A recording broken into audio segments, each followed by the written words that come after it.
ഇത് ഞങ്ങളുടെ വീട്ടിൽ വിളഞ്ഞ ഒരു വാഴക്കൊലയാണ്. അപ്പോൾ അതിൻ്റെ പഴം പഴുത്ത് കഴിഞ്ഞപ്പോൾ അപ്പോൾ ഈ പഴത്തിനകത്ത് ചിലപ്പോൾ 8 കല്ല് കാണും. ഇതൊരു കല്ല. നേരത്തെ ഞാൻ കഴിച്ചപ്പോൾ കിട്ടിയ ഒരു കല്ലായത്.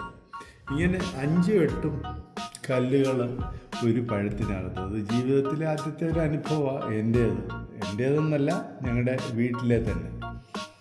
അപ്പോൾ ഇതെന്ത് പ്രതിഭാസമാണോ, ഒരു പക്ഷേ ഇനിയും പഴത്തിൻ്റെ കുരുവാണോ, ഇതിനിട്ടാൽ അതായത് പാകിയാൽ കിളിക്കുമോ എന്നൊക്കെയുള്ളൊരു സംശയത്തിലാണ് ഞങ്ങളിപ്പോൾ.